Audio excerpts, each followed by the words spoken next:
أعوذ بالله من الشيطان الرجيم. بسم الله الرحمن الرحيم. സൂറത്തുൽ ബഖറയിലെ 6 to 16, 6 മുതൽ 16 വരെയുള്ള ആയത്തുകളാണ് ഇൻഷാ അല്ലാഹ് ഇന്ന് നമ്മൾ മനസ്സിലാക്കാൻ പോകുന്നത്. ഒന്നാമത്തെ പേജ് ഫാത്തിഹ, രണ്ടാമത്തെ പേജ് സൂറത്തുൽ ബഖറയിലെ 1 to 5. നിങ്ങൾ ഓർക്കുന്നുണ്ടാവും, മുത്തഖികളായ സദ്വൃത്തരായ ആളുകൾക്കുള്ള അവരുടെ ഗുണവിശേഷങ്ങളും അവർക്ക് ആണ് വിജയമുണ്ടാവുക എന്ന ഒരു കാര്യമാണ് ഒന്നാമത്തെ പേജിൽ പറഞ്ഞിട്ടുള്ളത്. അതൊരു ഇൻട്രൊഡക്ടറി പേജ്, ആമുഖമായി ഒരു പുസ്തകത്തിന് ആമുഖമുള്ളതുപോലെ ഖുർആന്റെ ഒരു ആമുഖമായിട്ട് പറഞ്ഞ കാര്യമാണ്.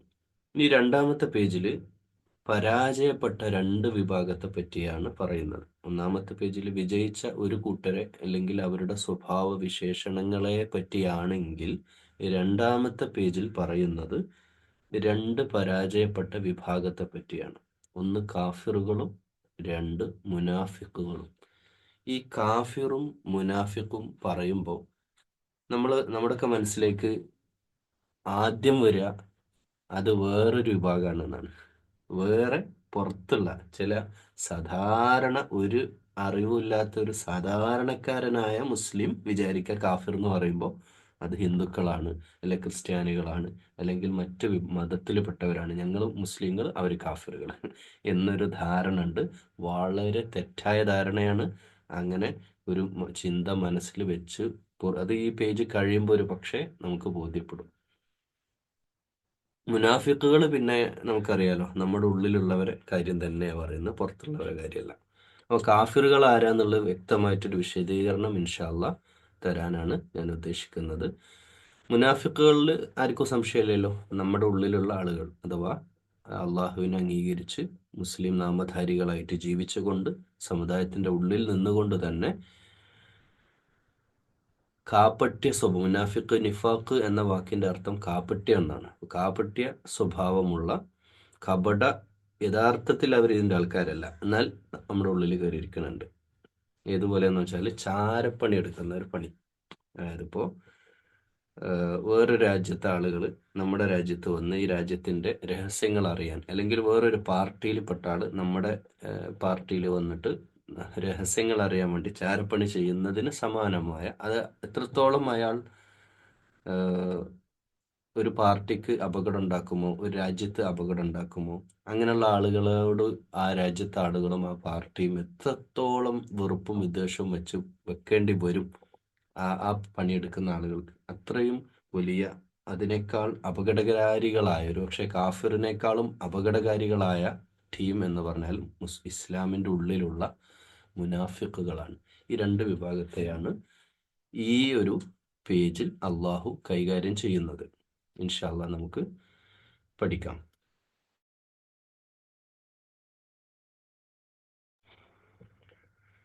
ആദ്യം തന്നെ ഇന്ന എന്ന് പറഞ്ഞിട്ടാണ് തുടങ്ങുന്നത്. ഇന്നല്ലദീന കഫറു. അപ്പോൾ കാഫിറുകളെ പറ്റിയാണ് പറയുന്നത്, അതും ഇന്ന ചേർത്തിട്ടാണ്. ഇന്ന എന്നുള്ളത് നമ്മൾ മനസ്സിലാക്കണം. ഇന്ന എന്ന് പറഞ്ഞാൽ അതിൽ പിന്നെ 2 അഭിപ്രായമില്ല.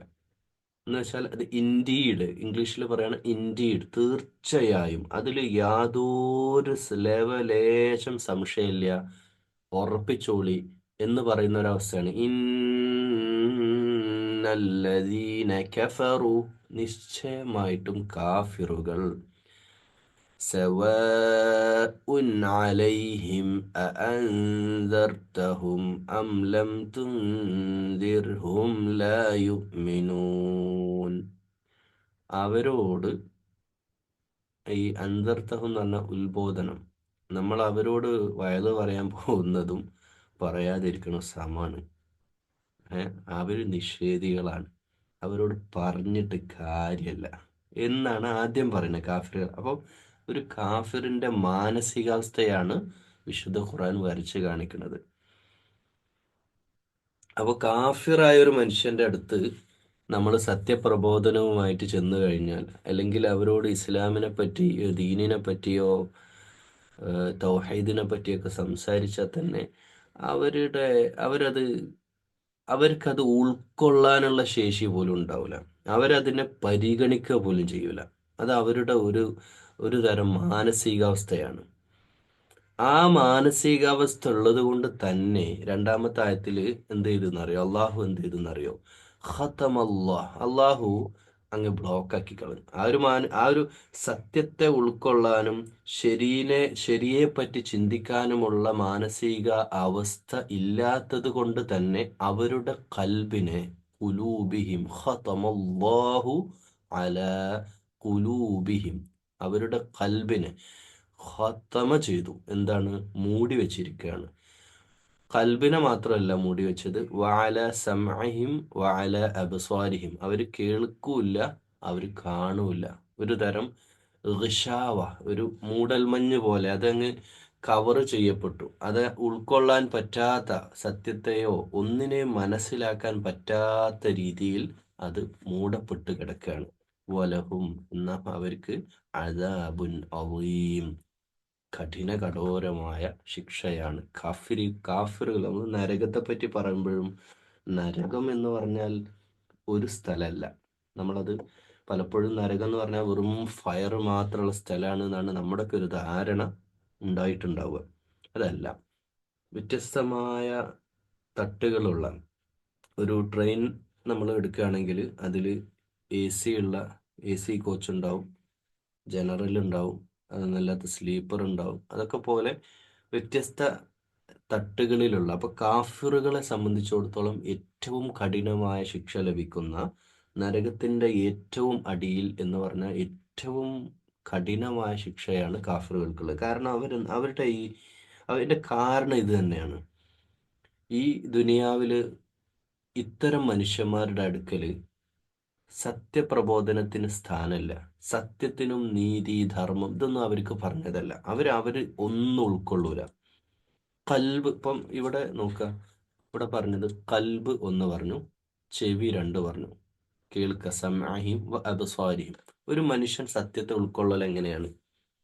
ഒരു ഒരു സത്യം ഏത് വിഷയമാവട്ടെ, അത് എന്ത് ടോപ്പിക്കിലാവട്ടെ, ജനറൽ ആയിട്ടുള്ള ഒരു കാര്യമാവട്ടെ, അതായിരുന്നു സത്യം എന്ന് മനസ്സിലാക്കണമെങ്കിൽ ഒന്ന് കണ്ട് മനസ്സിലാവണം. നമ്മൾ പറയില്ലേ, കണ്ടറിയാത്തവൻ കൊണ്ടറിയണം എന്നൊക്കെ. അതുപോലെ ഒന്നെങ്കിൽ കണ്ട് മനസ്സിലാക്കണം, അല്ലെ കേട്ടിട്ട്. കേൾക്കാൻ ഇവർ നിൽക്കൂല എന്നുള്ളതാണ്. സത്യത്തെ കേൾക്കാൻ നിൽക്കൂല. ഇവിടെ ഒരു കാര്യം നമ്മൾ പ്രത്യേകം എടുത്ത് പറയേണ്ട ഒരു സംഗതി, ഇപ്പം ഒരുപാട് മുസ്ലിം സംഘടനകൾ കേരളത്തിലുണ്ട്. പഴയ കാലത്തെ അപേക്ഷിച്ച് നോക്കുകയാണെങ്കിൽ ഇപ്പോൾ എല്ലാ മുസ്ലിം സംഘടനകളും ഒരു ഒരുമയിലേക്ക്, ഒരു കുടക്കീഴിലേക്ക് വന്നുകൊണ്ടിരിക്കുന്ന, വളരെ പ്രതീക്ഷയുള്ള, അതിന് ബാഹ്യ ശത്രുക്കളുടെ അല്ലെങ്കിൽ നമ്മുടെ ശത്രുക്കൾ സ്ട്രോങ് ആയതുകൊണ്ടാവാം, എന്തൊക്കെയോ കാരണത്താൽ പരമാവധി അടുത്തിട്ടുണ്ട്. പഴയ കാലത്തുള്ള ആ ഒരു വെറുപ്പും വിദ്വേഷവും ഒന്നും ഇപ്പം ഇല്ല, കുറഞ്ഞിട്ടുണ്ട്. അപ്പോൾ ഈ ഒരു അവസ്ഥ നമ്മൾ ആലോചിച്ച് നോക്കൂ. ഈ ഒരു അവസ്ഥയിൽ പരസ്പരം മനസ്സിലാക്കാൻ പലരും ശ്രമിക്കാറുണ്ട്.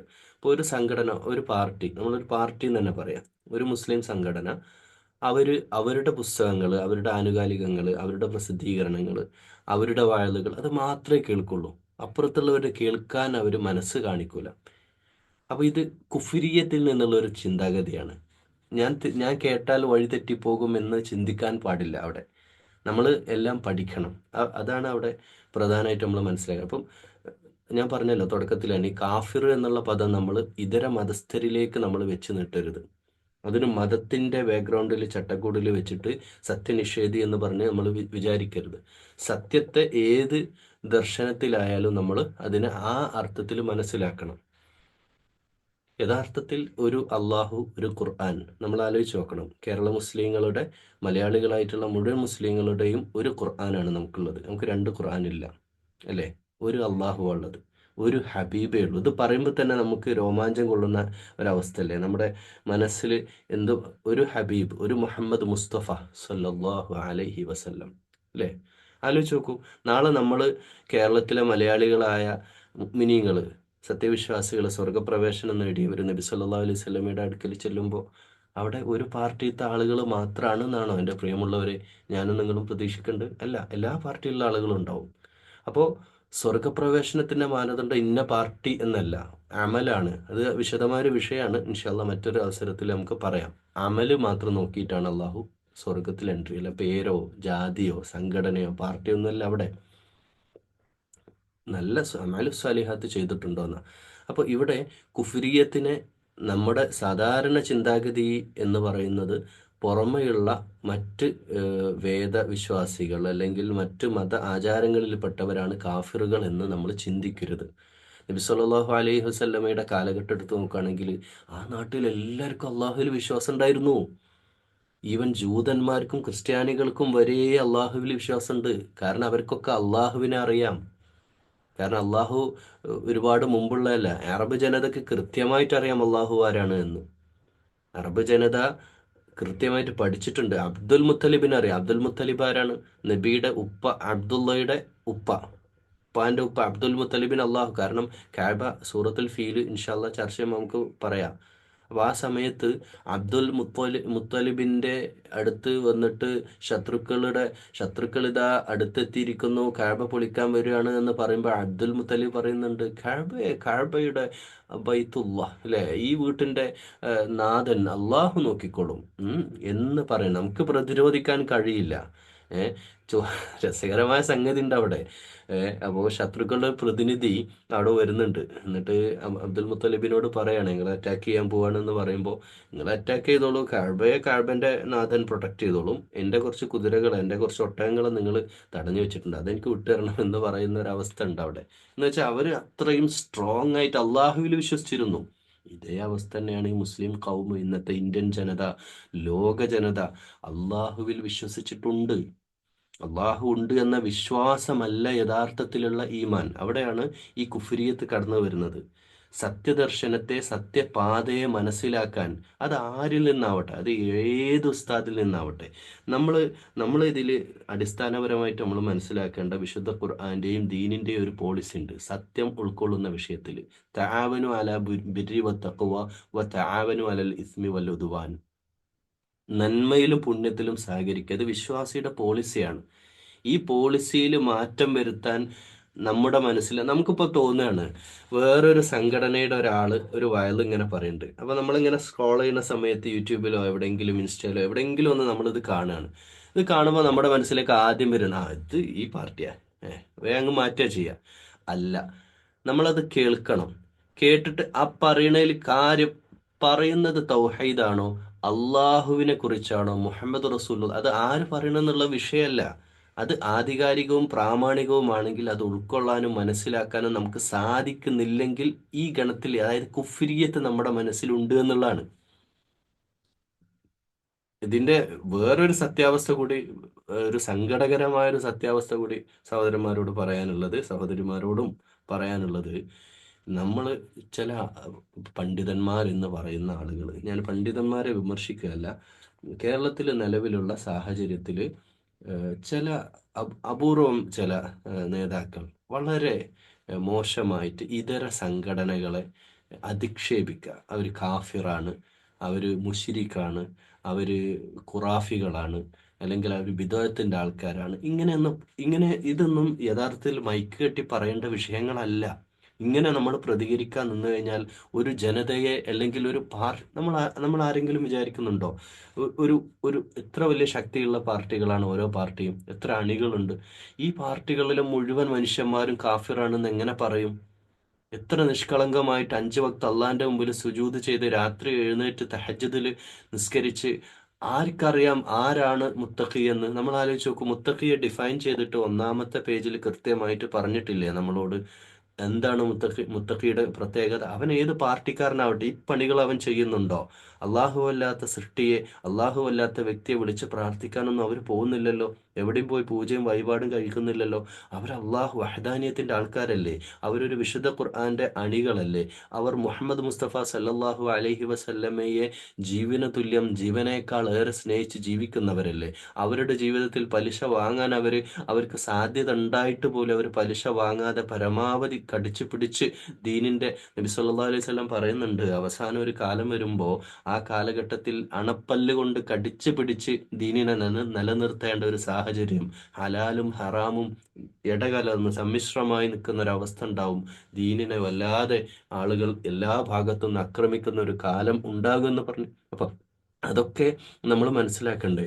അപ്പോൾ ഈ ഈ പറഞ്ഞൊരു കൺസെപ്റ്റ്, ഞാൻ രണ്ട് കാര്യങ്ങൾ ഇവിടെ അടിവരയിട്ടുകൊണ്ട് കാഫിറുകളുമായിട്ട് ബന്ധപ്പെട്ട വിഷയം പറയുമ്പോൾ, സമുദായത്തിന്റെ ഉള്ളിൽ തന്നെ കുഫ്രിയത്തിന്റെ മനസ്സുള്ള ആളുകളുണ്ട്. അപ്പോൾ അവർ ഈ കാഫിർ എന്ന് പറഞ്ഞാൽ അവരുടെ ഒരു പ്രത്യേകത, ആ, അവരുടെ ഹൃദയത്തിലേക്ക് ഒന്നും കയറൂല. ഇത് നമ്മൾ കണ്ട് മനസ്സിലാക്കണം, അല്ലെ കേട്ട് മനസ്സിലാക്കണം. നമ്മുടെ ഒരു ഓറിയന്റേഷൻ എന്ന് പറഞ്ഞു കഴിഞ്ഞാൽ ഓരോ സംഘടനക്കാരും, ഇപ്പം ഒരു സംഘടനക്കാരൻ എന്താ വിചാരിക്കാന്നറിയോ? എന്റെ സംഘടനയാണ് ലോകത്തെ ഏറ്റവും വലിയ സംഘടന. വിവരമില്ലാത്തതുകൊണ്ടാണ് അല്ലേ?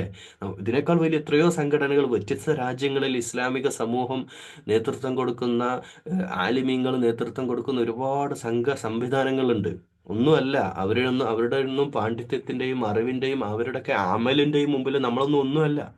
പക്ഷേ അതിനൊക്കെ അപ്പുറം നമ്മളങ്ങനെ ഒരു വിഡ്ഢികളുടെ സ്വർഗത്തിൽ ജീവിക്കുന്നവരുണ്ട്. മാത്രമല്ല, എതിരെയുള്ള സംഘടനക്കാരൊക്കെ നരകത്തില എന്നുള്ള ചിന്ത. അതോടൊപ്പം പിന്നെ എതിരെയുള്ളവന്റെ ഒന്നും ഞാൻ കേൾക്കാൻ പാടില്ല, ഞാൻ കേൾക്കാനേ പാടില്ല അവന്റെ ആശയങ്ങൾ. പിന്നെ നമ്മൾ കേൾക്കുക എവിടുന്നാണെന്നറിയോ? ഈ സംഅഹിം എന്ന് പറഞ്ഞ ഈ വാക്ക് നമ്മൾ കേൾക്കുന്നതൊക്കെ നമ്മുടെ ടാവട്ടത്തിലുള്ള ആളുകളിൽ നിന്നാണ്. ഞാൻ വേറൊരു ഉദാഹരണം പറഞ്ഞുതരാം. ഇപ്പോൾ ഒരു രണ്ട് സംഘടന, ഞാൻ ആ ഓരോ സംഘടനയെ എടുത്തു പറയാത്തത് അതിനെ ഒരു സംഘടനയെ അധിക്ഷേപിക്കലായി പോവും എന്ന് ഭയപ്പെട്ടിട്ടാണ്. എ ബി എന്ന രണ്ട് സംഘടന. കോഴിക്കോട് ജില്ലയിൽ എ ബി എന്ന സംഘടന ഒരു ഗ്രാമത്തിലുണ്ട്. ഓക്കെ, ഈ എക്കും ബിക്കും ഒരേ അങ്ങാടിയിൽ രണ്ട് പള്ളിയുണ്ട്. ഒരേ അങ്ങാടിയിൽ രണ്ട് പള്ളിയുണ്ട്. അതിലൊന്ന് എയുടെയാണ്, ഒന്ന് ബിയുടെയാണ്. ഈ എയിലെ പള്ളിക്കാരനോ പള്ളി കമ്മിറ്റിക്കാരനോ ബി പള്ളി കമ്മിറ്റിക്കാരനെ കണ്ടാൽ പോലും സലാം പറയില്ല. നിങ്ങൾ ആലോചിച്ച് നോക്കൂ. ഞാനൊരു ഉദാഹരണമായിട്ട് പറയാണ്. ഇത് എവിടെ എത്തിയിരിക്കുന്നു? ഇത്തരത്തിലുള്ള സംഘടനയുടെ പക്ഷപാതിത്വം എന്നതിൻ്റെ ഗൗരവം നിങ്ങളെ മുമ്പിൽ സമർപ്പിക്കുകയാണ്. നിങ്ങളെ മുമ്പിൽ നിങ്ങൾക്ക് അറിയുന്ന വിഷയങ്ങളാണ് ഇതൊക്കെ. എന്നിട്ട് ഈ ബി ടീമും എ ടീമും തമ്മിൽ ഒരു വല്ലാത്ത മത്സരം നടക്കുകയാണ്. ഒരു ഒരു എന്താ പറയുക, ഒരു അദൃശ്യമായ പോരാട്ടം. ഡയറക്റ്റ് അല്ല. അവരെ പോസ്റ്റർ ഒട്ടിക്കുന്ന ഭയങ്കരമായ പ്രവർത്തനങ്ങൾ, അതും വിനാശ രീതിയിലുള്ളതാണ്. പോസിറ്റീവായിട്ടുള്ള കർമ്മങ്ങളൊന്നുമല്ല, വിനാശ രീതിയിലുള്ള പരസ്പരം. എന്നിട്ട് രണ്ടുകൂട്ടരും വയല് കെട്ടുന്ന, എത്രയോ ഒരു വയല് കെട്ടാനും സ്റ്റേജ് കെട്ടാനും ഇത്രയധികം മതപ്രഭാഷണങ്ങൾ നടക്കുന്ന നാടാണല്ലോ നമ്മുടെ നാട്. എന്നിട്ടും ഇതാണ് സംഭവിക്കുന്നത്. എന്നിട്ട് ഈ വയലുകൾ പണ്ടൊരു കാലഘട്ടത്തിൽ വയലുകൾ ഉണ്ടായിരുന്നതൊക്കെ ആത്മസംസ്കരണവും തസ്കിയത്തും ഈമാനും ഒക്കെ ഉണ്ടാകുന്ന, ഈമാൻ തുടിക്കുന്ന പ്രഭാഷണങ്ങൾ. ഇന്ന് വയല് കെട്ടുന്നത് തന്നെ അപ്പുറത്തുള്ള മറ്റേ സംഘടനക്കാരൻ വയല് കെട്ടിയത് കൊണ്ട്, അല്ലെ വയല് നടത്തിയത് കൊണ്ട് അതിനെതിരെയുള്ള ഒരു ഇരട്ടിക്കുള്ള അതിനുള്ള ഒരു ഒരു ഒരു ഒരു പോരാട്ടം നടക്കുന്ന മാതിരിയാണ്. ഒരു ഫൈറ്റ്, ഒരു ഇന്റേണൽ ഫൈറ്റ് നടക്കുന്ന പോലെയാണ്. അല്ലെങ്കിൽ അവർക്കെതിരെ സംസാരിക്കാൻ വേണ്ടി, അല്ലെങ്കിൽ നമ്മുടെ ആശയ പ്രചാരണം. എന്ത് നമ്മുടെ ആശയം? ഞാൻ അതിനെപ്പറ്റി ചിരിച്ചുകൊണ്ട് പറയാം. നോക്കൂ, ഇതേ അവസ്ഥ കുറച്ച് നമ്മൾ അങ്ങോട്ട് യാത്ര ചെയ്താൽ, തിരുവനന്തപുരം ഭാഗത്തേക്ക് യാത്ര ചെയ്താൽ, അല്ലെങ്കിൽ കൊല്ലം ഭാഗത്തേക്ക് യാത്ര ചെയ്താൽ, കുറച്ച് അങ്ങോട്ട് നമ്മൾ പോവാണ്. ഒരു ഉദാഹരണം പറയും. ഇതേ എ ബി എന്ന് പറഞ്ഞ രണ്ട് ടീമിന്റെ അതേ രണ്ട് പള്ളികൾ തൊട്ടടുത്ത് ഒരേ ടൗണിൽ തന്നെ ഉണ്ട്. എക്കാരൻ ബിക്കാരന്റെ പള്ളിയിൽ പോവും, അവിടെ ഉള്ളവരും ഇങ്ങോട്ട് വരും. ഉദുഹിയത്ത് അവർ ഒന്നിച്ചേർത്ത ചരിത്രമുണ്ട്. ഉലുഹിയത്ത് അവർ ഒന്നിച്ച്, അവിടെ ഒരു ഇഷ്യൂ ഉണ്ടാകുമ്പോൾ രണ്ട് പള്ളി കമ്മിറ്റിക്കാർ ഒരുമിച്ച് ഒരു ടേബിളിൽ ഇരുന്നിട്ട് ചർച്ച ചെയ്യുന്നുണ്ട്. ഇതാണ് നമ്മൾ. പള്ളി അള്ളാഹുവിന്റെ പള്ളിയാണ്. അത് ആരുണ്ടാക്കിയാലും, മുശ്രിക്കുകളൊന്നും പള്ളി ഉണ്ടാക്കൂലല്ലോ. തൗഹീദിന് വേണ്ടിയിട്ടും അള്ളാഹിന്റെ മുമ്പിൽ സുജൂദ് ചെയ്യാനുമാണ്. അപ്പോൾ ഇതിനെ ഈ ഒരു വിശാല മനസ്ഥിതിയോട് ഉൾക്കൊള്ളാൻ എനിക്കും നിങ്ങൾക്കും സാധിക്കുന്നില്ലെങ്കിൽ ഞാനും നിങ്ങളും കുഫ്രിയത്തിലേക്ക് മെല്ലെ പോകുന്നുണ്ട് എന്നാണ്. നമ്മൾ മനസ്സിലാക്കേണ്ടത് എന്താണെന്നറിയോ? നമ്മൾ ഉൾക്കൊള്ളും. എൻ്റെ പാർട്ടിയും എൻ്റെ നിലപാടും എൻ്റെ ആശയവും ശക്തമാണെങ്കിൽ പിന്നെ അവർ പ്രസംഗിക്കുന്ന ഞാൻ കേട്ടാൽ ഞാൻ അതിൽ പോവില്ല. ഞാൻ അങ്ങനെ പോകുന്നുണ്ടെങ്കിൽ, വഴികേടിൽ പോകുന്നുണ്ടെങ്കിൽ അതിൻ്റെ കുറ്റക്കാരൻ ഞാനല്ല, എൻ്റെ ആശയമാണ്, എൻ്റെ പാർട്ടിയാണ്. അങ്ങനെ മനസ്സിലാക്കണം. ഒരിക്കലും നമ്മൾ എതിരെയുള്ള പാർട്ടിയുടെ അവരുടെ നിലപാടുകളും പിന്നെ ആശയങ്ങളെയും നമ്മൾ കേൾക്കാതിരിക്കരുത്. നമ്മൾ അവരിൽ നിന്ന് പഠിക്കണം. പലപ്പോഴും ഇതിൻ്റെ ഒരു പ്രശ്നം കിടക്കുന്നത് എവിടെയാണ്? തെറ്റായ രീതിയിലുള്ള പഠനങ്ങളാണ് മിക്ക സംഘടനകളുടെയും അതായത് ഇപ്പോൾ ഒരു എ ബി അങ്ങനെ തന്നെ പറയാം, പേരെടുത്ത് പറഞ്ഞാൽ അതൊരു വിഷയമാണെന്നുള്ളതുകൊണ്ടാണ്. എ ബി എന്ന് പറയുന്ന എക്കാരൻ ബിക്കാരനെ കുറിച്ച് പഠിക്കുന്നത് എക്കാരനിൽ നിന്നാണ്, ബിയിലെടുത്ത് പോയിട്ടല്ല പഠിക്കുന്നത്. ബിക്കാരൻ എക്കാരനിൽ നിന്നാണ്. ഏതുപോലെ എന്ന് പറഞ്ഞാൽ ഒരു ഒരു മുസ്ലിം കുടുംബത്തിൽപ്പെട്ട ഒരു രണ്ട് വീടുകൾ ഞാൻ ഉദാഹരണമായിട്ട് പറയാം. ഒരു മുസ്ലിം വീടുണ്ട്, ഒരു ഹിന്ദു വീടുണ്ട്. അപ്പം മുസ്ലിം വീട്ടിലെ ബാപ്പ പറഞ്ഞു കൊടുക്കുകയാണ്, മക്കളെ ആ ഹിന്ദു വീട്ടുകൾ പോകരുത് കേട്ടോ, അവിടെ വളരെ അവിടെയുള്ള ആളുകളൊക്കെ കാഫിറാണ്, അവരൊക്കെ അങ്ങനെയാണ് ഇങ്ങനെയാണ് വൃത്തിയില്ലാത്തവരാണ്, അവർ ഒരാളെ സഹായിക്കൂല, അവർ അങ്ങനെയാണ് ഇങ്ങനെയാണ്. ഇതിങ്ങനെ ചെറുപ്പത്തിലെ കുട്ടികളോട് പറഞ്ഞു എന്ന് വിചാരിക്കുക. ഓക്കെ. ഈ ഹിന്ദുവിന്റെ വീട്ടിലെ പിന്നെ അവിടെയുള്ള അച്ഛൻ മക്കളോട് പറഞ്ഞത് നമ്മളെ മുസ്ലിം വീട്ടിലെ കുട്ടിയാണ് കേട്ടോ, മുസ്ലിം വീടാണ് അവിടെ അപ്പുറത്ത്, കുട്ടികളോട് പറഞ്ഞു കൊടുക്കുകയാണ്. അവർ നല്ല ആൾക്കാരാണ്, നല്ല മനുഷ്യന്മാരാണ്. അവര് പിന്നെ നമ്മൾ ഈ പിന്നെ ചെയ്യുന്ന തെറ്റുകളൊന്നും അവർ ചെയ്യൂല, അവർ പിന്നെ വിശ്വാസികളാണ്. അവര് അവരോടൊക്കെ സംസാരിക്കുമ്പോൾ നമ്മൾ നല്ല മാനർ കീപ്പ് ചെയ്യണം കേട്ടോ. ഇതാണ് ഇവിടെ പഠിപ്പിച്ചു കൊടുക്കുന്നത്. അങ്ങനെ ഈ മക്കൾ സ്കൂളിൽ നിന്ന് കാണുകയാണ്. അപ്പോൾ കാണുമ്പോൾ മറ്റവൻ്റെ മനസ്സിൽ എന്താണെന്നറിയോ, ഈ വിദ്വേഷവും പകയൊക്കെയാ. പക്ഷേ ഒരാഴ്ച കഴിഞ്ഞപ്പോൾ മനസ്സിലായി, ഈ ഹിന്ദു ആയവൻ ഇങ്ങനല്ല, ഇവൻ എന്നെ ഹെൽപ്പ് ചെയ്യുന്നു, എന്നെ പഠന വിഷയത്തിൽ ഹെൽപ്പ് ചെയ്യുന്നു, അവൻ്റെ സ്വഭാവം നല്ലതാണ്, ഞാൻ സംസാരിക്കുന്നതിനേക്കാളും മാന്യമായിട്ട് അവൻ സംസാരിക്കുന്നുണ്ട്. അങ്ങനെ അവർ സുഹൃത്തുക്കളായി, അവരൊരു വീട്ടിൽ പോയാലും സംസാരിക്കലൊക്കെ ആയി. നിങ്ങൾ ആലോചിച്ച് നോക്കൂ, ഈ ഒരു ഇത് ഓറിയന്റേഷൻ എവിടുന്ന് വരുന്നു? അങ്ങനെ നമ്മളൊരാളെ മനസ്സിലാക്കാൻ അയാളുമായിട്ട് അടുത്ത് ഇടപഴകുമ്പോഴാണ്. അതുപോലെ തന്നെ സംഘടനകൾ പരസ്പരം, മാത്രമല്ല ഇന്നത്തെ ഈ ഒരു 21-ാം നൂറ്റാണ്ട്, ഇനി അങ്ങോട്ട് ഇസ്ലാമിൻ്റെ കാലഘട്ടമാണ്. 2 ബില്യൺ മുസ്ലിംസ് ആണ് ലോകത്തുള്ളത്. ലോകത്ത് ഏറ്റവും കൂടുതൽ വളർന്നുകൊണ്ടിരിക്കുന്ന ദർശനം ഇസ്ലാമാണ്. മാത്രമല്ല എൻ്റെ പ്രിയമുള്ള സഹോദരന്മാർ, ഇത് കേൾക്കുന്നവർ, ഖുർആന്റെ ആശയപ്രചാരകർ, ഖുർആൻ പഠിക്കാൻ ആഗ്രഹിക്കുന്നവർ, ഈ മാർഗത്തിൽ മുന്നോട്ട് പോകുന്നവർ, തൗഹീദിന്റെ വക്താക്കൾ, പ്രയോക്താക്കൾ, അള്ളാഹിന്റെ ഹിദായത്തിലുള്ളവർ, നിങ്ങളോട് ഓരോരുത്തരോടും ഞാനും അടക്കം, നമ്മുടെ കാലഘട്ടത്തിന്റെ ദൗത്യം എന്നത് ഈ നമ്മൾ ഇസ്ലാമിന്റെ പ്രബോധകരും പ്രചാരകരുമായിട്ട് മാറുക. നമ്മുടെ സമയം നമ്മൾ വേസ്റ്റ് ചെയ്യരുത്. സംഘടനയിലെ ഉൾപ്പോര്, നോക്കൂ, ലോക ചരിത്രം എടുത്ത് പരിശോധിച്ചാൽ സ്പെയിന് വരെ ഇസ്ലാമിക രാജ്യമായിരുന്നു, ഓസ്ട്രേലിയ ഇസ്ലാമിക രാജ്യമായിരുന്നു. അത് ഞാൻ പറയുമ്പോൾ നിങ്ങൾക്ക് എത്രത്തോളം അത് ഉൾക്കൊള്ളാൻ പറ്റുമെന്ന് അറിയില്ല. അങ്ങനെ ഉണ്ടായിരുന്നു.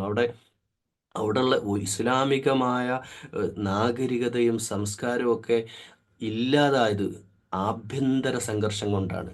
ഉള്ളിലുള്ള നമ്മൾ ഒന്നും പറയണ്ടല്ലോ, നമ്മുടെ നാട്ടിലെ രാഷ്ട്രീയ പാർട്ടിയിലെ ഉള്ളിലുള്ള അടിപിടിയില്ലേ, ആഭ്യന്തര അടിപിടി, ഇതല്ലേ ആ പാർട്ടിക്ക് ഏറ്റവും വലിയ തലവേദന. ഒരു പാർട്ടി വളരാതിരിക്കാൻ കാരണം സീറ്റിന് വേണ്ടിയുള്ള പിടിവലി, ഉള്ളിലുള്ള ആഭ്യന്തര പ്രശ്നങ്ങളല്ലേ ഒരു പാർട്ടിക്ക് ഏറ്റവും വലിയ, പുറത്തുനിന്നുള്ള ശത്രുക്കളെക്കാൾ. അതുപോലെ തന്നെ ഈ സമുദായത്തിൻ്റെ ഉള്ളിലെ നമ്മൾ ഒന്നിച്ച് നിൽക്കുക, നമ്മൾ ഈ ഒറ്റ കാര്യം വെക്കുക, ഖുർആൻ മുമ്പിൽ വെക്കുക. നമ്മൾ പിന്നെ അത് ആശയം എന്നൊന്നും നമ്മൾ പറയണ്ട. ആവട്ടെ, അവരുടേതായ ചിന്തകൾ, അതിനുള്ള സ്വാതന്ത്ര്യം ഇസ്ലാമിലില്ലേ?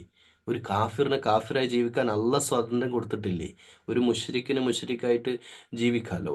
ഒരു പിന്നെ മുനാഫിക്കിന് മുനാഫിക്കായിട്ട് അള്ളാഹ് കൊടുത്തതാണ്. അവർക്ക് നരകം അവർക്കുള്ള കിട്ടിക്കോളും. പക്ഷെ നമ്മൾ ഈ അർത്ഥത്തിൽ എനിക്ക് ഏറ്റവും വിഷമമുണ്ടാകുന്ന ഒരു സംഗതി എന്ന് പറഞ്ഞാൽ, ഏറ്റവും വിഷമം എന്ന് പറയുന്ന ഈ ഒരു വിഷയത്തിൽ കുഫിരിയത്തിൻ്റെ ചില ഉസ്താദുമാർ നമ്മുടെ മദ്രസകളിൽ, എല്ലാവരും അതിൽ അധിക്ഷേപിക്കില്ല, വളരെ ചില ഉസ്താദുമാർ എൻ്റെ ഖുറാൻ അക്കാഡമിയിലൊക്കെ ഖുറാൻ പഠിക്കാൻ വരുന്ന ചില കുട്ടികൾ ആ കാര്യം പങ്കുവെക്കാറുണ്ട്. നമ്മൾ ഇന്ന സംഘടനയിൽപ്പെട്ടവരോട് സലാം പറയരുത് എന്ന്. അപ്പോൾ ഇതൊക്കെ പഠിപ്പിക്കുമ്പോൾ ഈ വൈര്യം പഠിപ്പിക്കും. നമ്മൾ പലപ്പോഴും ചില എത്തിസ്റ്റുകൾ, അതായത് പിന്നെ എക്സ് മുസ്ലിംസ് എന്നൊക്കെ പറഞ്ഞിട്ട് ഇസ്ലാമിൽ നിന്ന് പുറത്തു പോവുകയും അല്ലെങ്കിൽ ഒരു ഫ്രീ തിങ്കേഴ്സ് ഒക്കെ ആയിട്ട് നടക്കുന്ന ആൾക്കാർ ഇസ്ലാമിനെതിരെ പറയുന്ന ഒരാശയമുണ്ട്. നമ്മളിങ്ങനെ വൈര്യം പഠിപ്പിക്കുന്നു, വൈര്യം ഉണ്ട്. ശരിക്ക് നമ്മളെപ്പോഴും പഠിപ്പിക്കേണ്ടത് സ്നേഹവും സാഹോദര്യവും ഐക്യവും, എല്ലാ വിധത്തിലുള്ള മതിൽക്കെട്ടുകളും സമൂഹത്തിലും സമുദായത്തിലുള്ള എല്ലാ സാമ്പത്തിക, വർഗീയ, വർണ്ണ എല്ലാ മതിൽക്കെട്ടുകളും പൊളിച്ചെഴുതിയ ചരിത്രമാണ് മുഹമ്മദ് റസൂലുള്ളാഹി സ്വല്ലല്ലാഹു അലൈഹി വസല്ലമയുടെ ചരിത്രം. അതാണ് ഇസ്ലാം. അവിടെ ഉണ്ടായിരുന്ന വർഗപരമായ വിഷയങ്ങൾ, കുടുംബപരമായിട്ടുള്ള പിന്നെ ചേരിതിരിവ് എന്നിട്ട് ഒരുമിച്ച് ഒരു കുടക്കീഴിൽ ചേർത്ത് നിർത്തപ്പെടുന്നത്.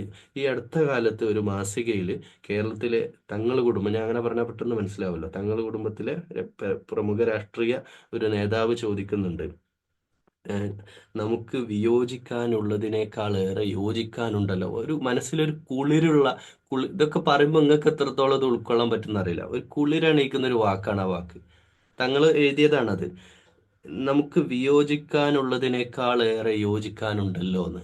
ശരിയല്ലേ? നമ്മൾ യോജിക്കാനുള്ള വിഷയങ്ങൾ, നമുക്ക് ഖുർആൻ ഒന്നാണ്, നമുക്ക് ദീൻ ഒന്നാണ്, നമുക്ക് മുഹമ്മദ് റസൂലുള്ള ഒന്നാണ്.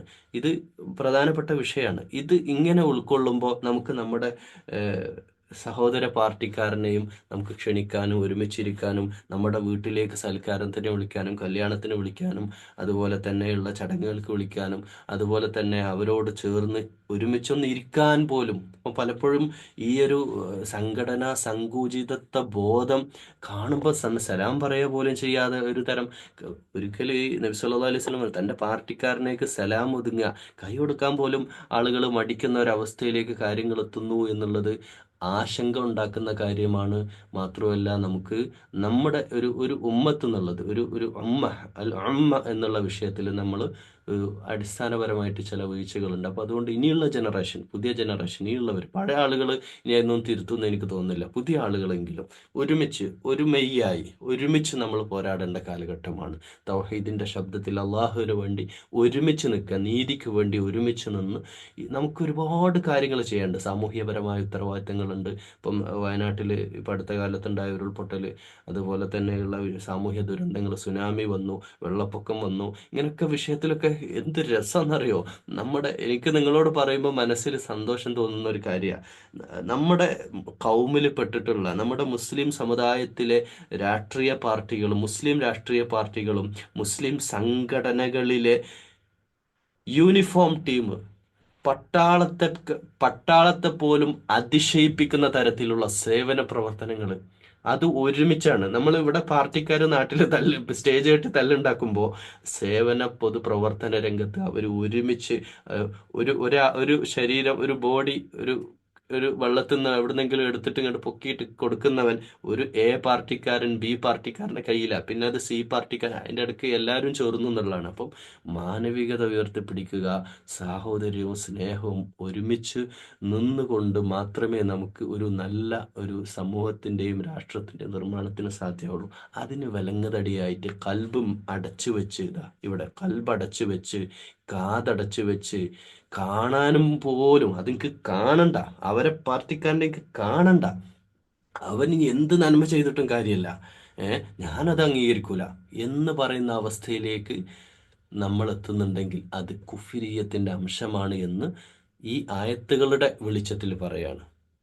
അപ്പോൾ അത് അവരോട് പറഞ്ഞിട്ട് കാര്യമില്ല, അവർ നന്നാവില്ല, ആ ഉത്ബോധനം അവർക്ക് മനസ്സിലാവില്ല എന്നുള്ളതാണ്. അതുകൊണ്ട് എൻ്റെ പ്രിയമുള്ളവരെ, ഇത് വലിയൊരു വിഷയമാണ്. നമ്മളെല്ലാവരും കാഫിറാക്കാൻ പോകണ്ട. നമ്മുടെ കൽഭകങ്ങളിലുള്ള കുഫ്രിയത്തിൻ്റെ അംശത്തെ നമ്മൾ ഇല്ലായ്മ ചെയ്യാൻ വേണ്ടിയിട്ട് ശ്രമിക്കുക.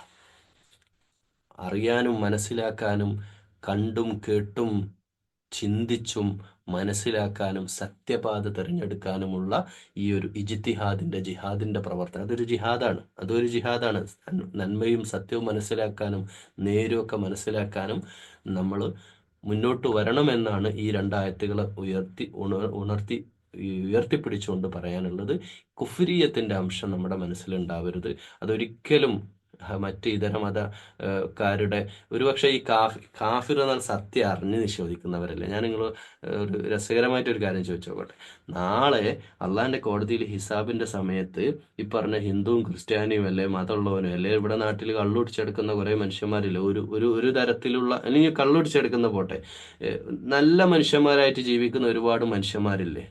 നമ്മൾ ആലോചിച്ച് നോക്കും. നമുക്ക് പലപ്പോഴും ഈ പിന്നെ നമ്മുടെ പൗരത്വ ഭേദഗതി ബില്ലൊക്കെ വന്ന സമയത്തൊക്കെ, ഇന്ത്യയിൽ വലിയ വലിയ പ്രശ്നങ്ങളുണ്ടായ സമയത്തൊക്കെ, ഇപ്പോൾ അടുത്ത് തന്നെ വഖഫ് ബില്ല് ചർച്ച നടക്കുന്ന സമയത്തൊക്കെ നമ്മളെ സപ്പോർട്ട് ചെയ്ത, അല്ലെങ്കിൽ നമുക്ക് വേണ്ടി സുപ്രീം കോടതിയിൽ വാദിക്കുന്ന, അല്ലെങ്കിൽ പാർലമെന്റിലും അതുപോലെ തന്നെ നിയമനിർമ്മാണ സഭകളിലും ഒക്കെ, രാജ്യസഭയിലും ലോകസഭയിലൊക്കെ നമുക്ക് വേണ്ടി ശബ്ദിക്കുന്നത് ആരാന്നറിയോ? നമ്മുടെ മുസ്ലിം സഹോദരങ്ങളൊക്കെ നിഷ്പക്ഷരായ നീതിക്ക് വേണ്ടി നിലനിൽക്കുന്ന ഒരുപാട് മനുഷ്യന്മാർ, നല്ല മനുഷ്യന്മാർ, മാത്രമല്ല ഇന്ത്യയിലെ ബഹുഭൂരിപക്ഷം ഹിന്ദുക്കളും ഇസ്ലാമിനെയും നന്മയും അംഗീകരിക്കുന്നവരാണ്. ചെറിയൊരു മൈനോറിറ്റി മാത്രമേ അങ്ങനെയൊക്കെ വർഗീയ ചിന്ത, അതും അവരും മുസ്ലിങ്ങളോട് വെറുപ്പ് വെക്കുന്നത് പോലും അവരുടെ ഒന്നുകിൽ അവരുടെ ജഹാലത്ത് അറിവില്ലായ്മയിൽ നിന്നുകൊണ്ടോ, അല്ലെങ്കിൽ അവർക്ക് അവരുടേതായ സ്വാർത്ഥമായ അധികാരം പോലെയുള്ള ലക്ഷ്യം നേടിയെടുക്കാൻ വേണ്ടി മാത്രമോ, അല്ലാതെ വേറൊന്നും ഉണ്ടായിട്ടല്ല.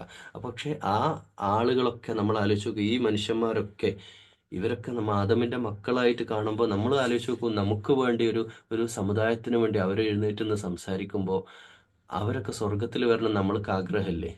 അല്ല, നമ്മൾ ആത്മാർത്ഥമായിട്ട് നമ്മളൊന്ന് ആലോചിച്ച് നോക്കൂ, അവർക്ക് ഹിദായത്ത് കിട്ടാൻ വേണ്ടി നമുക്ക് പ്രാർത്ഥിക്കണ്ടേ? അപ്പോൾ പക്ഷെ അങ്ങനെയുള്ള ആളുകൾ ചിന്തിക്കും, സ്വതന്ത്രരായിട്ട് ചിന്തിക്കും. ഈ കുഫ്രിയത്ത് പറയുമ്പോൾ യൂറോപ്പിലൊക്കെ ഉള്ള, പ്രത്യേകിച്ച് യൂറോപ്പ്, ഇപ്പം നമ്മുടെ ഇന്ത്യയുടെ സാഹചര്യമല്ല യൂറോപ്പിൽ. അവിടെയൊക്കെ ഒരാൾക്ക് ഇന്ന് രാവിലെ എണീറ്റിട്ട് എനിക്ക് മുസ്ലിം ആവണമെന്ന് തോന്നി അവർക്ക് മുസ്ലിം ആകാൻ ഓനെ വെട്ടാനും കുത്താനും ഒന്നും ആരും വരുന്നില്ല. അവരെ സംബന്ധിച്ചിടത്തോളം, പ്രത്യേകിച്ച് സഹോദരിമാരെ സംബന്ധിച്ചിടത്തോളം, അവർക്ക് അവരുടെ നിലപാട്, എല്ലാവരും പുരുഷന്മാരാവട്ടെ സ്ത്രീകളാവട്ടെ, പക്ഷെ സഹോദരിമാരെ സംബന്ധിച്ചിടത്തോളം അവർക്കൊരു കെയറും പ്രൊട്ടക്ഷനൊക്കെ കിട്ടുന്നത് ഞാൻ മുസ്ലിം ആവുന്നതോടുകൂടെയാണ്, എനിക്കൊരു വാല്യൂ ഉണ്ടാവുന്ന മുസ്ലിം ആവുന്നതോടുകൂടെയാണ്. അവർ തിരിച്ചറിയുമ്പോൾ അവർ ഇസ്ലാമിലേക്ക് വരികയാണ്, ഒരു സുപ്രഭാതത്തിൽ തന്നെ വരികയാണ്. അവർ എത്ര മോശം കൾച്ചർ അതൊക്കെ ഇട്ടെറിഞ്ഞിട്ട് അവർ തിരിച്ചിട്ട് വരികയാണ്. അപ്പം അതായത് അവരെന്താണ്, അവർ കൽബോണ്ട് ചിന്തിക്കുന്നു, അവർ എന്ത് ചെയ്യുന്നു, കാതുകൊണ്ട് കേൾക്കുന്നു, അവര് അവരുടെ കണ്ണുകൊണ്ട് കാണുന്നു, കണ്ട് മനസ്സിലാക്കിയും കേട്ട് മനസ്സിലാക്കിയിട്ടും ചിന്തിച്ചും അവർ ഇസ്ലാമിനെ പറ്റി പഠിച്ചിട്ട് അവർ ദീനിലേക്ക് വരുന്നു. ദീനിൽ തടസ്സം നിൽക്കുന്നത് ആരാ? കാഫിറുകൾ, സത്യനിഷേധികളാണ്. അപ്പൊ സത്യനിഷേധികൾ എന്ന് പറഞ്ഞാൽ ആരാ? ഇതൊക്കെ അറിഞ്ഞിട്ടും അവർക്ക് അവരിതിനോട് പിന്തിരിഞ്ഞ് നിൽക്കുന്ന ആളുകൾ. അവരെ കാര്യം അള്ളാഹു ഖത്തം, അള്ളാഹു അവരെ രണ്ട് കാര്യം അള്ളാഹ് ചെയ്യുക. ഒന്ന്, അതങ്ങ് പൂട്ടിയേക്കും. ഈ മൂന്ന് സംഗതിയായിട്ട് പൂട്ടി കൊടുക്കുക അള്ളാഹ്. അവർക്ക് ഇനി ചിന്തിക്കാൻ കഴിയില്ല, അവരിനി കേൾക്കൂല, അവർ കാണൂല, അവർ കണ്ടറിയില്ല, പിന്നെ കേട്ടറിയില്ല, അവർക്ക് ചിന്തിക്കാനും കഴിയാത്ത രീതിയിൽ ഒരു ഋഷാവ്, ഒരു മറ, അവരെ ഓൾറെഡി അവരുടെ ഒരു മറ അവർക്കുണ്ട്, അതിന്റെ പുറമെ ഉള്ള അതങ്ങ് ബ്ലോക്ക് ചെയ്തേക്കും. കാരണം അങ്ങനെയുള്ള ഒരു ചിന്താഗതിയുമായിട്ട് അവർ ജീവിക്കണം. അവരുടെ സ്വതന്ത്ര ചിന്ത എന്നൊക്കെ പറഞ്ഞാൽ, അല്ലെങ്കിൽ അവർ ചിന്തിക്കുന്നത് അവരുടെ കോണെന്ന് മാത്രമാണ്. അവർ ഒരു നിഷേധാത്മക ചിന്താഗതിയുമായിട്ട് ജീവിതത്തിൽ മുന്നോട്ട് പോകുന്ന മനുഷ്യന്മാരാണ് ഈ കാഫറുകൾ. അപ്പോൾ അതുകൊണ്ട് തന്നെ ഈ കാഫറുകളെ കൈകാര്യം ചെയ്യുന്നത് അള്ളാഹു രണ്ട് രീതിയിലാണ്. ഭൂമിയിൽ അവർക്ക് ഒന്നുമല്ലാത്തൊരവസ്ഥയിലേക്ക് അവർ മാറുകയും അവർക്ക് പരലോകത്തെ അദാബുൻ അദീം, കഠിനമായ ശിക്ഷയുമാണ് ഉണ്ടാവുക.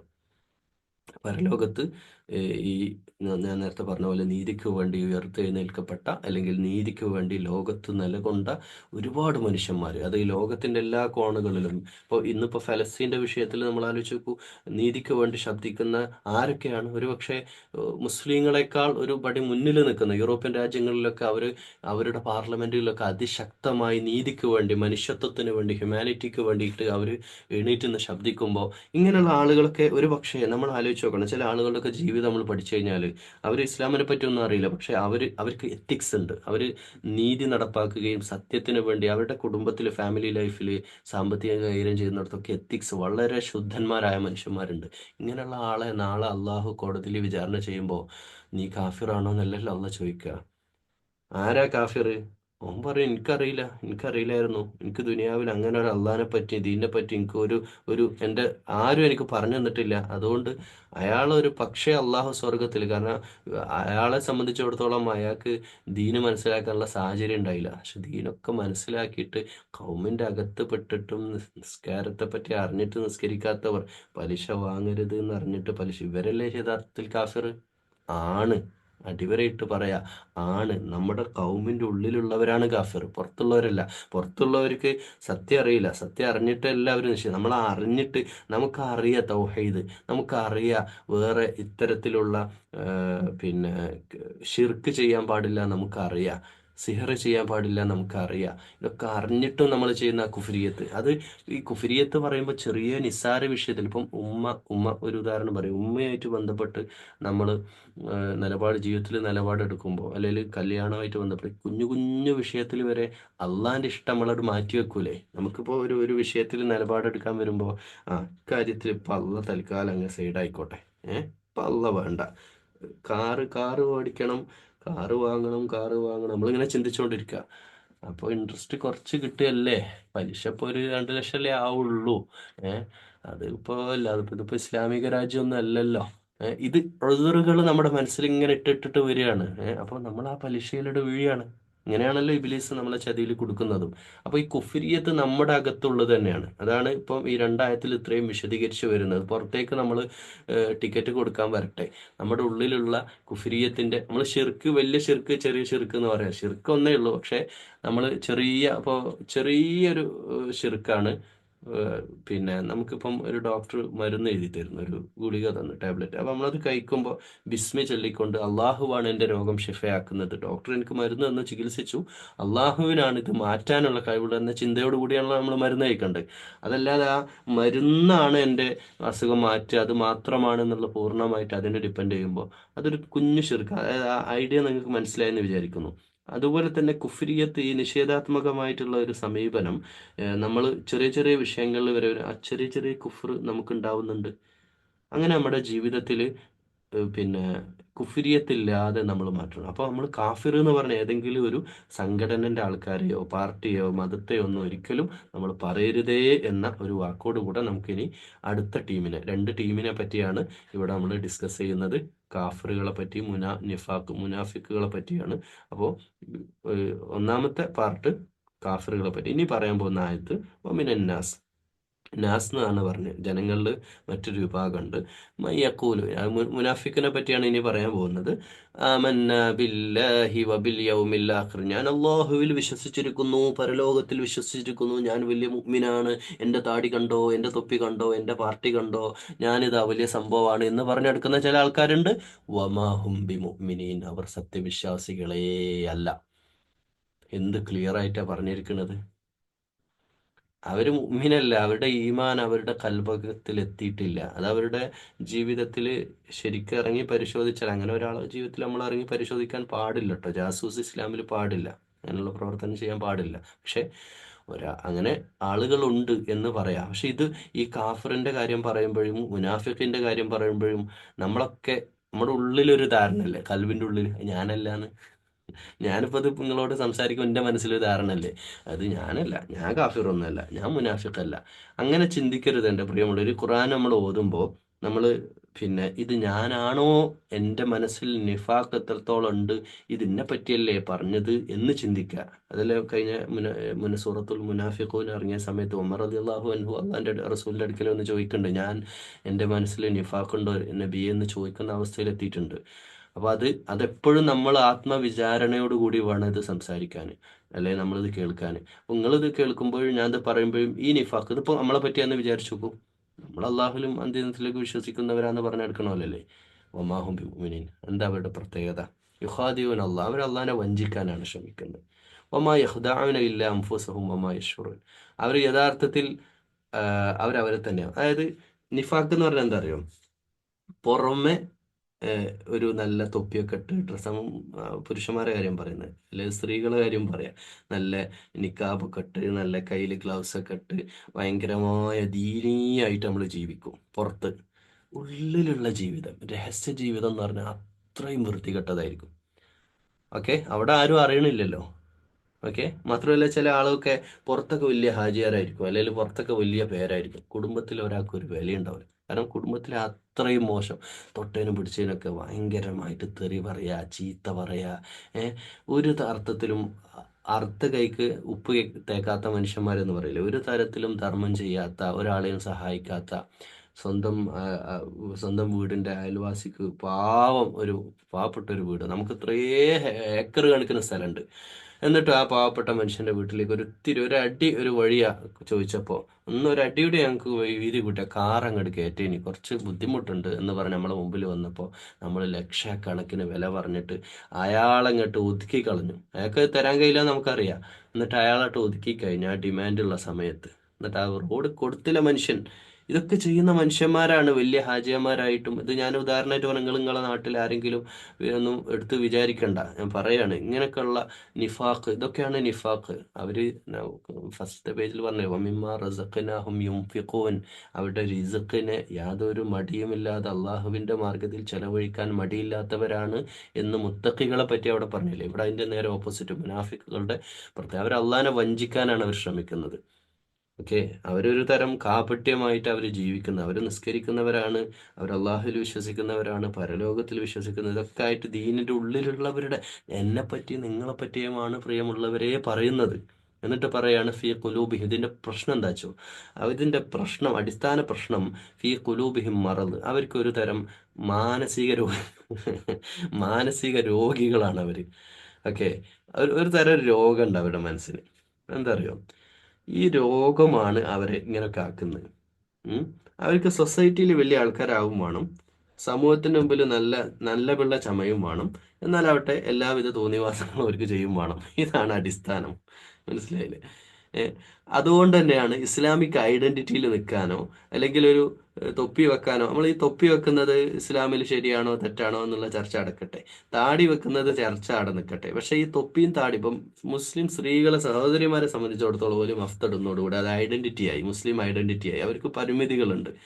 ഓക്കെ, അതേപോലെ ഒരാൾ തൊപ്പി വെക്കുന്നതോടുകൂടെ അല്ലെങ്കിൽ താടി വെക്കുന്നതോടുകൂടെ അത് ഒരു അത് അയാൾ ഒരു പ്രഖ്യാപനമാണ്, സൊസൈറ്റിയിൽ പൊതുരംഗത്തൊക്കെ ഒരു പ്രഖ്യാപനം കൂടി നടക്കുക. അതിനൊന്നും തൊപ്പി വെക്കാത്ത ആളുകളെ സംബന്ധിച്ചിടത്തോളം അവർക്ക് എന്തോ ആവാലോ, എവിടെയും ഏത് ഒരു എവിടെയും അവർക്ക് കയറി ചെല്ലാനും എവിടെയും ഇടപഴകാനും ഒക്കെ അവർക്ക് പറ്റില്ല. ഞാൻ പറയുന്നത് മോശമായ സാഹചര്യത്തെ പറ്റിയാണ്.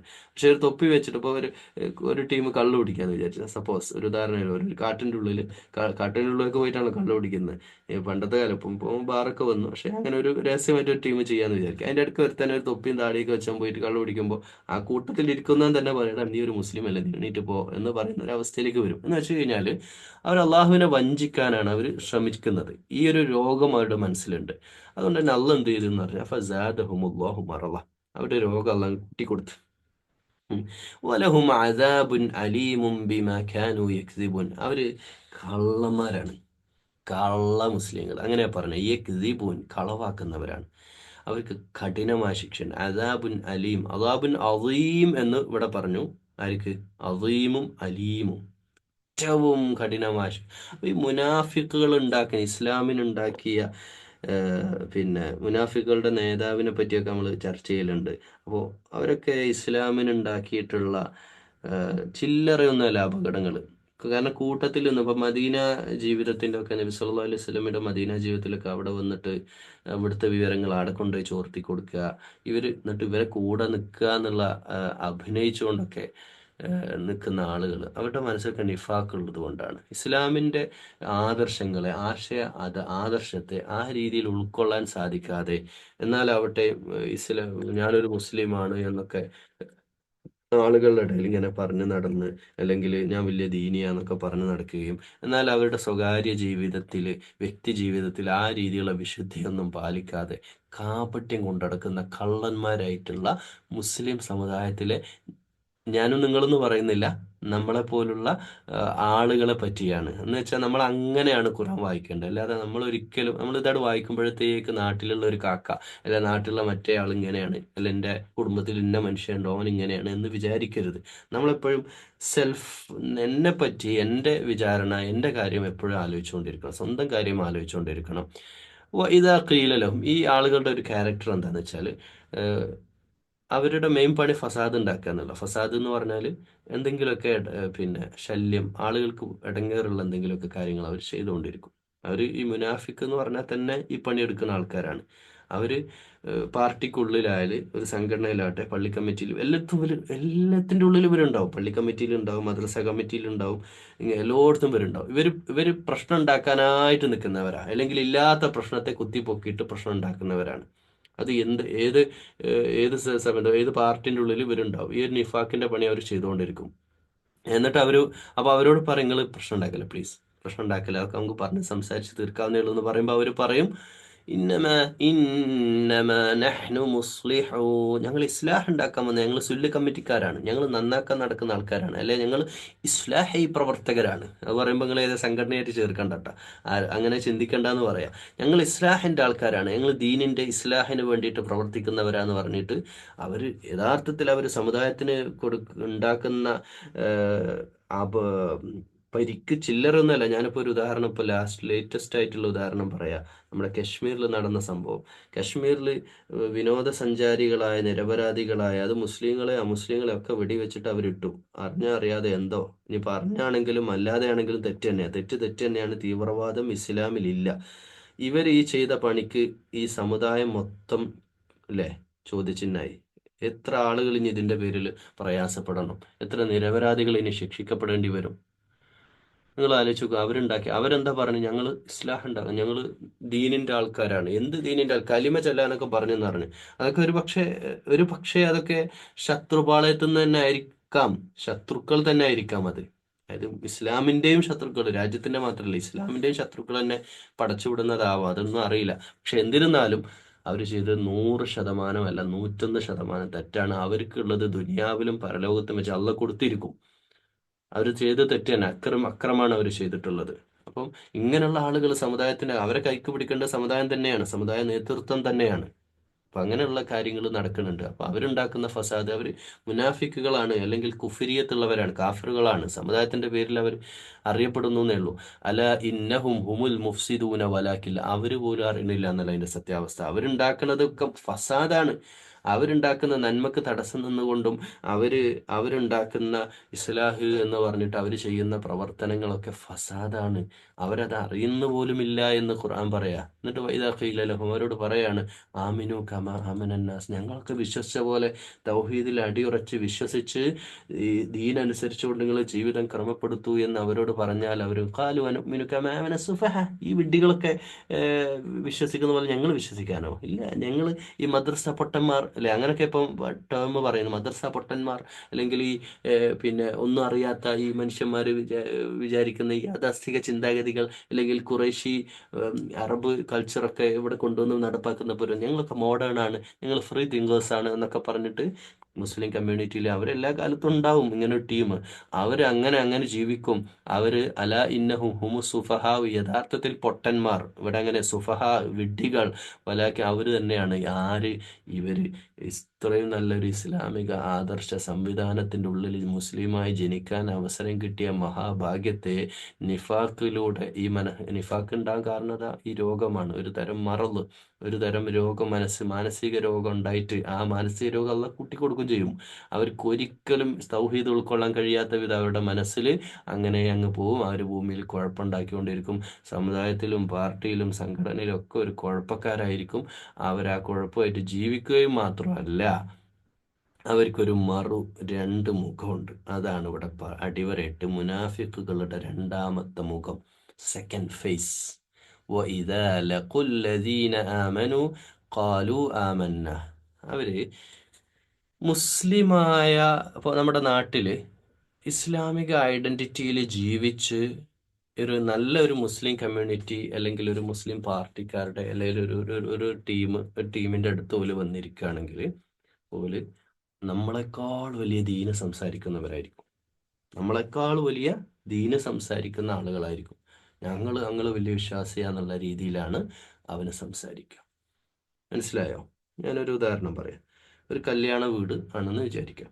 കല്യാണ വീട്ടിൽ ഒരു 5 പേര് നല്ല ദീനിയായിട്ടുള്ള ആളുകൾ, അതായത് തൗഹീദ് ഉൾക്കൊണ്ട് ലാ ഇലാഹ ഇല്ലല്ലാഹ് അനുസരിച്ച് പരമാവധി ജീവിതത്തിൽ സത്യവും നീതിയൊക്കെ പുലർത്തി ജീവിക്കുന്ന ധർമ്മിഷ്ഠരായ 5 വക്ത് നിസ്കരിക്കുന്ന നല്ല മനുഷ്യന്മാർ ഒരു 5 പേര് ഇരിക്കുകയാണ്. അപ്പോൾ ആറാമനായിട്ട് ഈ ഒരു മുനാഫിക്ക് അടയ്ക്ക് കയറി വരികയാണ്. അപ്പോൾ ഈ മുനാഫിക്കിന്റെ സംസാരം കേട്ടാൽ തോന്നും ബാക്കിയുള്ള 5 ആൾക്കാർ ഒന്നുമല്ല, ഇവനാണ് ഏറ്റവും വലിയ ദീനിയായ മനുഷ്യൻ. ഓന്റെ സംസാരത്തിൽ മറ്റുള്ളവർക്ക് മനസ്സിലാവും. മാത്രമല്ല ഓന്റെ ബിഹേവിയർ ഒക്കെ കാണുമ്പോൾ തന്നെ ഈ 5 ആൾക്കാരും വിചാരിക്കും ഇവൻ നമ്മുടെ കൂടെ ഉള്ളവനാണ്. എന്നാൽ ഇവന്റെ രണ്ടാമത്തെ ഒരു ഫേസ് ഉണ്ട്. ഇതാ ഖലൗ ഇലാ ഷയാത്തീനിഹിം, ഖലൗ ഇലാ ഷയാത്തീനിഹിം, ഓന്റെ ചെറുത്താന്മാരുടെ കൂടെയാണെങ്കിൽ, ഈ ചെറുത്താന്മാർ എന്ന് പറഞ്ഞാൽ മനുഷ്യരിൽ പെട്ട ആൾക്കാരെ പറ്റിയാ പറയുന്നത് കേട്ടോ. ഓൻ ചീത്ത ഗ്യാങ്ങിലെത്തിയാൽ ആ ഗ്യാങ്ങിലെ ഏറ്റവും വൃത്തികെട്ടവൻ ഇവനായിരിക്കും. ഓല് കള്ളുടിക്കണ്ടേ ഓൻ കള്ളുടിക്കും, ഓല് സിഗരറ്റ് വലിക്കണ്ടേ അവനും സിഗരറ്റ് വലിക്കും, ഓല് ഇനിയിപ്പോൾ കഞ്ചാവ് അടിക്കുക അല്ലെ MDMA അല്ലെ ലഹരിയാണ്, ഓൻ അതിന്റെ മുമ്പിലുണ്ടാവും. ഇനിയിപ്പോൾ ഇവരെല്ലാരും കൂടിയിട്ട് ഒരു സാമൂഹ്യ വിരുദ്ധ പ്രവർത്തനം ചെയ്യാൻ ഇറങ്ങി തിരിച്ചാൽ അതിന്റെ മുമ്പിലും ഇവനുണ്ടാവും. അപ്പോൾ ഇങ്ങനെയുള്ള ഒരാൾ എന്ന് പറഞ്ഞാൽ, ഞാൻ വേറൊരു ഉദാഹരണം പറയാം. 2 യാത്ര പോകാന്ന് വിചാരിച്ചു. ഒരു യാത്ര എല്ലാവരും കൂടെ കുടുംബത്തിൽ എല്ലാവരും കൂടെ ചേർന്നിട്ട് ഒരു യാത്ര പോവാണ്, ഒരു പ്രധാനപ്പെട്ട യാത്ര.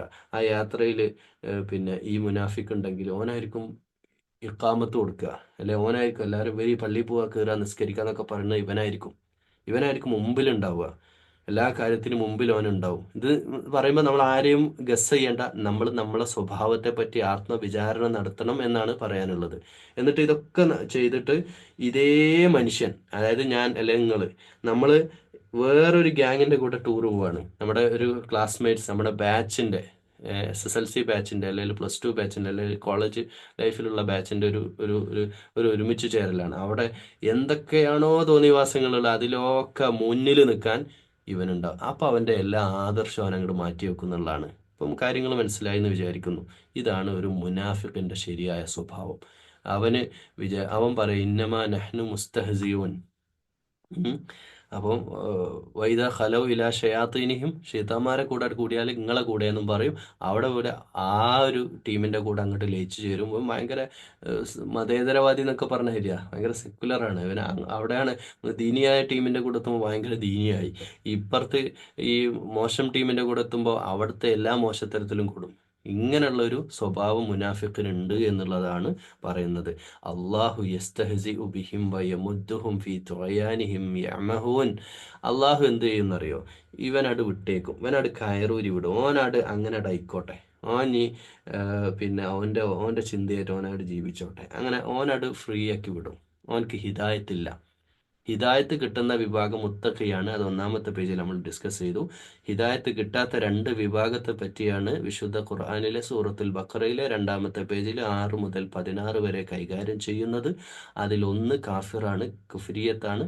അതൊരിക്കലും ഞാൻ പറഞ്ഞു മറ്റുള്ള സംഘടനയിലെ അല്ലെ മറ്റു മതസ്ഥരിലെ ഇന്ന ആളുകളാണ് കാഫിറുകൾ എന്ന് നമ്മൾ പറയരുത്. അത് അള്ളാഹുവിന് മാത്രമേ അറിയുള്ളൂ. കുഫ്രിയത്തുമായിട്ട് ജീവിക്കുന്ന ആളുകൾ, അവരുടെ സ്വഭാവം മേലെ പറഞ്ഞിട്ടുണ്ട്. അവർ കേൾക്കൂല, മനസ്സിലാക്കൂല, ഉൾക്കൊള്ളൂല. ആരെന്ത് പറഞ്ഞാലും ഓല് കേൾക്കൂല. ഓല പാർട്ടി പറയണ അല്ലെങ്കിൽ ഞങ്ങൾ പറയുന്നത് മാത്രം ശരി എന്ന് പറഞ്ഞ് ഞാൻ പിടിച്ച എന്താ പറയാ, പണ്ട് 4 കണ്ണുപൊട്ടന്മാരായ കണ്ണില്ലാത്ത അന്ധരായ ആളുകൾ ആനനെ കാണാൻ പോയപ്പോൾ ഒരാൾ വാല് പിടിച്ചു, ഒരാൾ തൂണ് പിടിച്ചു, ഒരാൾ അതായത് കാല് പിടിച്ചു, ഒരാൾ തുമ്പിക്കൈ പിടിച്ചു. എന്നിട്ട് അവരുടെ മനസ്സിലുണ്ടാവുന്ന ഒരു ആന സങ്കല്പം ഉണ്ടാവുമല്ലോ, അതിനെപ്പറ്റി പറയുന്ന പോലെ അവരവരുടേതായ ചിന്തകളിലൊക്കെ കുടുങ്ങിക്കടന്ന് സങ്കുചിതത്വവാദികളായിട്ട് ജീവിക്കുന്ന ആളുകൾ, അവരെ പറ്റിയാണ് ഒന്നാമത് പറയുന്നത്. രണ്ടാമത് ഈ മുനാഫിഖുകൾ ഈ പറഞ്ഞ സ്വഭാവത്തിൽ അള്ളാഹുവിലൊക്കെ വിശ്വസിച്ചു എന്ന് പറയുന്ന സമുദായത്തിന്റെ ഉള്ളിൽ, കറക്റ്റ് ഉള്ളിലുള്ള ആളുകളെ പറ്റി തന്നെയാണ് ഇവിടെ പറഞ്ഞിട്ടുള്ളത്. ഉലൈക്കൽ എന്നിട്ട് പറയാണ്, കട്ടായം തീർത്ത് പറയാ. ഇത് പറയുമ്പോൾ ഞാനൊന്ന് തിരിച്ചു പോട്ടെ, നമ്മുടെ 1-ാമത്തെ പേജിൽ ഒന്ന് തിരിച്ചു പോട്ടെ. 1-ാമത്തെ പേജിൽ നമ്മൾ മുത്തഖികളെ പറ്റി പറഞ്ഞു. അള്ളാഹുവിന് വഴിപ്പെട്ട് ജീവിക്കുന്ന മുത്തഖികളായ സത്യവിശ്വാസികൾ ഉമുൽ മുഫ്ലിഹൂൻ ഉലൈക അലാ ഹുദം മിർ റബ്ബിഹിം, അവർക്ക് അള്ളാഹുവിന്റെ ഹിദായത്തുണ്ട്. വ ഉലൈക ഹുമുൽ മുഫ്ലിഹൂൻ, അവരാണ് വിജയികൾ എന്ന് പറയുകയും അവർക്ക് ഹിദായത്തുണ്ട് എന്ന് പറഞ്ഞ അതേ ഹിദായത്തില്ലേ, അള്ളാഹു തന്ന അതേ ഹിദായത്ത്, ഉലൈക അല്ലദീന ഇശ്തറൗ ളലാലത ബിൽ ഹുദാ. അപ്പൊ ഈ ഹിദായത്ത് കിട്ടിയോല കാര്യല്ലേ ഈ പറഞ്ഞത്? അപ്പൊ ഞാൻ മേലെ കാഫിറുകളും മുശ്രിക്കുകളും ഒക്കെ സമുദായത്തിന്റെ ഉള്ളിലുള്ളവരാന്ന് പറഞ്ഞപ്പോ ചില അത്യാവശ്യം ഈ വിഷയമൊക്കെ പഠിക്കുന്ന എൻ്റെ പ്രിയമുള്ള സഹോദരങ്ങൾ ചിന്തിച്ചിട്ടുണ്ടാവും, അതല്ലല്ലോ പുറത്തുള്ളവരെ കാര്യമല്ലേ കാഫിർ, അകത്തുള്ളവർ മുനാഫിക്കും അങ്ങനല്ലേ എന്നൊക്കെ പറയുന്നവരോട് ഒരു ചോദ്യം. ഉലായിക്കല്ലദീന ഇശ്തറൗ ളലാലത ബിൽ ഹുദാ, അവർ ഹിദായത്ത് അങ്ങോട്ട് കൊടുത്തിട്ട് അവരൊരു കച്ചവടം നടത്തിയാണ്. ലൊലാലത്ത് വഴികേട് തിരിച്ചു വാങ്ങിയ ഒരു അവസ്ഥയിലല്ലേ ഉള്ളത്. അവർക്ക് ഹിദായത്ത് കിട്ടൂല എന്ന്, അവര് ഒരിക്കലും സന്മാർഗം പ്രാപിക്കുകയില്ല എന്ന്, ഇവരുടെ കച്ചവടം ഒരിക്കലും ലാഭകരമല്ല എന്ന്.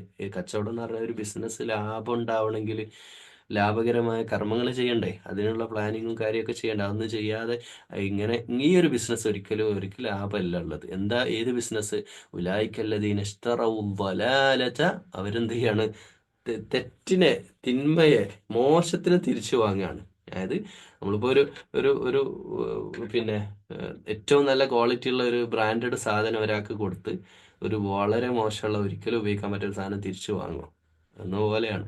ഏറ്റവും നല്ലൊരു കാർ ഒരാൾക്ക് കൊടുത്തിട്ട് ലോക്കൽ കാർ നമ്മൾ ഒരാളോട് തിരിച്ചു വാങ്ങും എന്നതുപോലെ ഏറ്റവും മോശം തിരിച്ചു വാങ്ങുകയും സന്മാർഗം വിട്ടിട്ട് വഴികേട് തിരിച്ചു വാങ്ങുന്ന ഒരവസ്ഥയാണ് എന്ന് പറയുമ്പോൾ, സന്മാർഗം പ്രാപിച്ച സത്യവിശ്വാസികൾ എന്ന് പറയുന്ന, എന്ന് സമൂഹത്തിൽ പറഞ്ഞു നടക്കുന്ന മുഅ്മിനീങ്ങളാണ് എന്നൊക്കെ പറഞ്ഞു നടക്കുന്ന ആളുകൾ സമുദായത്തിന്റെ അകത്തുള്ളവരിൽ തന്നെയാണ് നിഫാഖുള്ളത് എന്നും കുഫ്രിയത്തും നല്ലൊരു ശതമാനവും ഉള്ളിലുള്ളവരിൽ തന്നെയാണ്, പുറത്തുള്ളവരിലുണ്ട് ഇല്ല എന്നല്ല പറയുന്നത്.